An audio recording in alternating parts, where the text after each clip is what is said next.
This is Joan of Arcanist, my no-hit Final Fantasy challenge run character. I'm on a mission to see how far I can get in Final Fantasy XIV without ever taking damage. Last episode we completed the final introduction dungeon, and we're now faced with our very first trial. In order to get Scholar, we need to get past Ifrit, so let's see what we can do.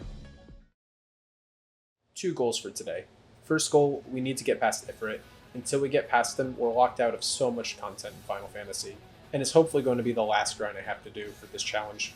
And second, we need to figure out a way of chucking our carbuncle into the wood chipper and getting ourselves a Scholar Fairy. This fairy is the only way we're going to get past later dungeons and trials, so I really need it. I need it! And if you're wondering why this video took so long to come out, truth be told, I was working on an Expedition 33 challenge run, but the internet's a fast place. But we go back to grinding Levy quests, and after about 30 hours, we're able to finally hit a level 50 with Arcanist. And what do we get with level 50 Arcanist? Exactly 2 things, and one of them we can't even do. Level 50 gives us access to both a Red Mage and Samurai, and unfortunately none of them have shields. I'm pretty sure, however, I'm the only person that's ever hit level 50 before defeating Ifrit, and the wiki does say I have to complete the main scenario quest Self-Management before I can actually use any of these job crystals. So let's see if I can unlock Red Mage. And we head over to the desert city I can't pronounce. And thankfully we don't actually have to fight anything, so we're easily able to complete it. And the moment of truth. Can we equip? Yes, we can. Hope that helps in your next trivia night. And we start giving Ifrit a few more tries. I probably give it about a good 60 attempts, and still no luck. I can get him down to about 75 HP. But as many people have told me, there is simply an AoE that just blasts through my shield. So we're gonna have to come back to this one. Trying to get away past Ifrit, I end up going on an absolute crafting spree, getting pretty much all of my jobs up to level 50, and a few jobs a little bit higher than that.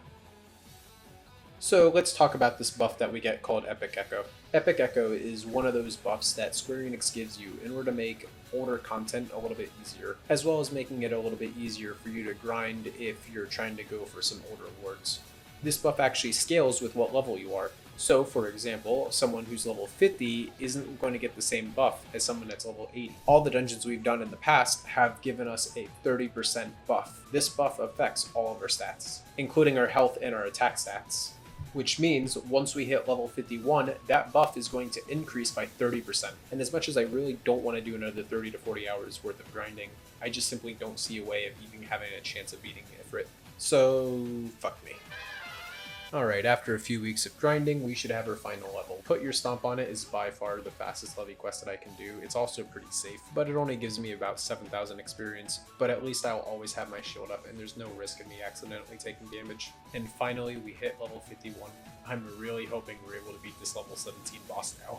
And we go ahead and make ourselves the best equipment that we can possibly use. I am finding that I don't have a lot of combat materia because there's just not a lot of things for me to actually fight that's my own level.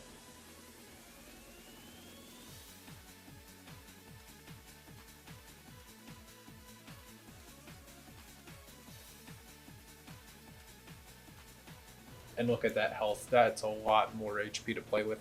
And if you don't play Final Fantasy, the idea behind this boss is that you're supposed to destroy the nail in the center, the boss is going to do big raid wide, and you're supposed to kill the boss from there. But even with the stat increase, I was still finding I didn't have enough time to destroy the nail and also deal with the raid wide. And unfortunately, I've come to the conclusion that it is impossible to kill the nail and still have time under shield in order to deal with the AoE. I do think it would be possible to kill the nail in time and have shield if I was level 61, but I'm simply not going to grind that much. Which made me feel really silly when I realized that I could just simply not attack the nail. Nothing says I have to kill the nail first, and in fact, if I was grinding out this boss on a level 100 character, I would just simply attack Ifrit. And with this new mindset, it only takes a handful of tries, and our level 51 character finally beats a level 17 Ifrit.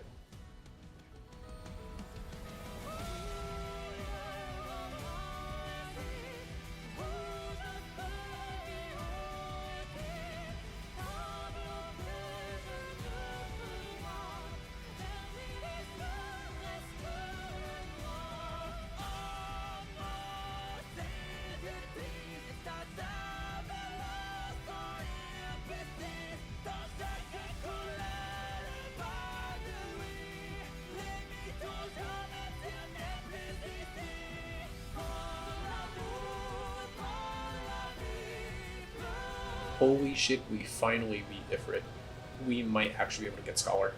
If we can somehow get Scholar, I think that we might actually have a chance of beating AAR. Man, I'm just so happy I can continue actually working on the main storyline. It feels like it's been forever.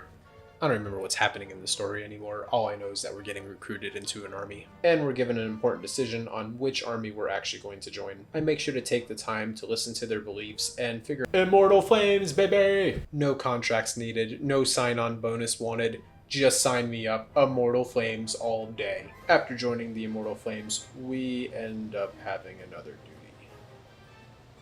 Actually end up doing it on our first try. This NPC tank actually just keeps aggro the entire time, and I really just only killed the archers, so that way there's not that many poison stacks on them. And once I didn't have any shields, I just ran to the very back, and they didn't really bother me. Eventually some more archers came, but I had my shield again, so I ran up and I dealt with them. Eventually a Magic Tech Vanguard comes up, and I'm able to just simply relax while the tank deals with him, and I just kind of heal him up, so that way he doesn't die.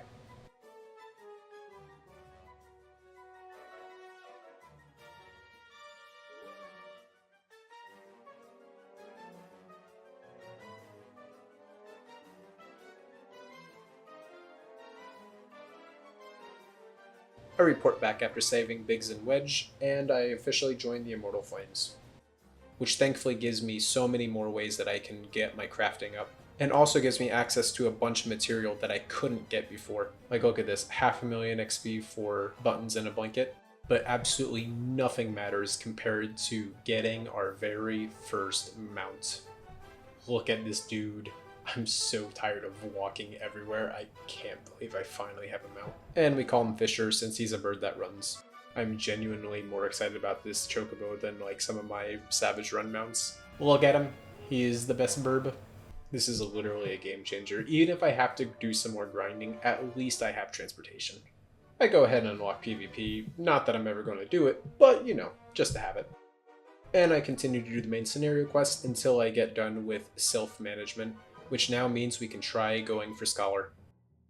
And that's the Summoner one. I don't think I'm going to do it today. I probably will do it in the future, but the one we really want is Scholar. It's crazy that they even show the shield spell just literally right there. Like, Scholar has a bunch of other spells, but that spell right there is the one thing that I need for this run. All of the job quests have a duty to it. I'm so hoping that we're just able to do it in one shot and just be done. Okay, everyone, cross your fingers and cross your toes. We start off this duty by instantly getting targeted by 3 opponents. I run to the very back of the arena because I want the NPC to start taking aggro if possible. This Lalafell thinks that he's the main character, so he runs in, pulling more aggro from enemies. I would normally wait for a little bit so that way I could regain my shields, but he had other plans. He even wakes up the guy that I put to sleep, but thankfully the aggro got put back onto him.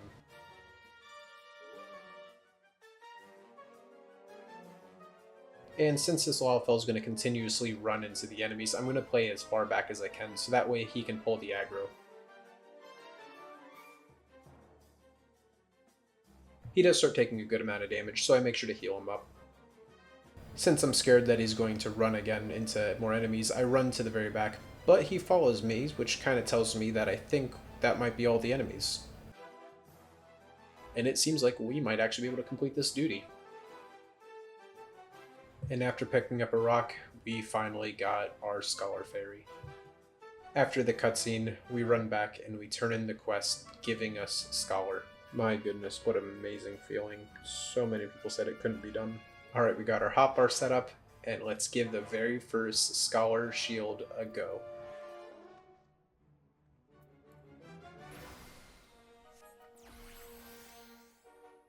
Oh my goodness, what an absolute game changer. I can do this as many times as I want.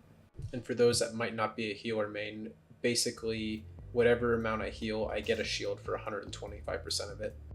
I healed 410%, I get 125% of that as a shield, which means now I have an insta-cast 512 point shield that I can cast as many times as I want. Thankfully, I think my grind is over.